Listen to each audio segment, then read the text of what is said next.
Trump's contingency plan.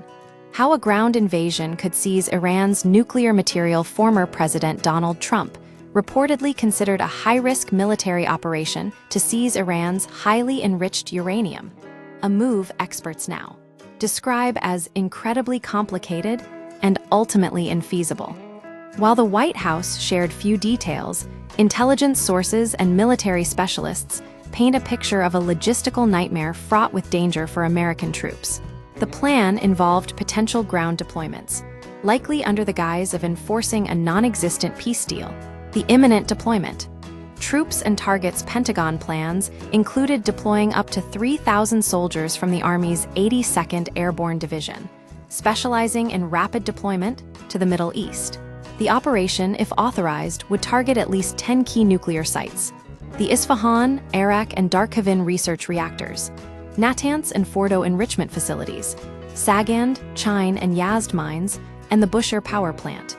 Intelligence suggests Iran reinforced many of these locations with underground bunkers and reinforced entrances after prior airstrikes.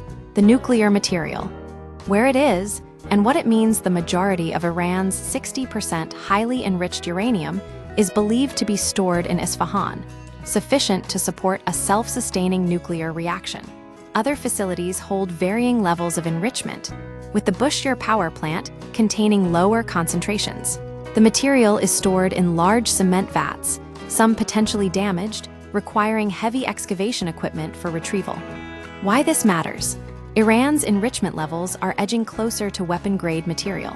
Seizing it would require a ground invasion, a move that could escalate regional tensions and trigger widespread conflict. Operation Softening. Airstrikes and ground assaults. The operation would begin with aerial bombardments to soften resistance around the target sites, likely conducted by the 82nd Airborne or Marine Expeditionary Units. Ground troops would then advance under cover of darkness, anticipating armed opposition. Experts predict casualties would be unsurprising.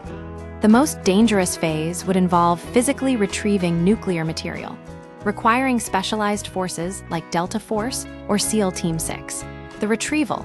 Hazmat suits and high-risk handling. Once secured, the nuclear material would be handled by explosive ordnance disposal teams and the Army's 20th CBRNE.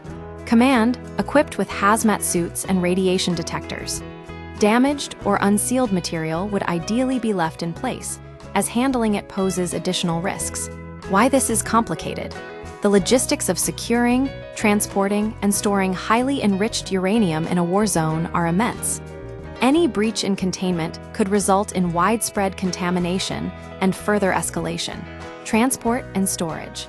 The aftermath. If retrieved, the material would be transported either to the U.S. for dilution or stored in a highly classified location, possibly in New Mexico or Colorado, under heavy Marine Corps Security Force Regiment Guard.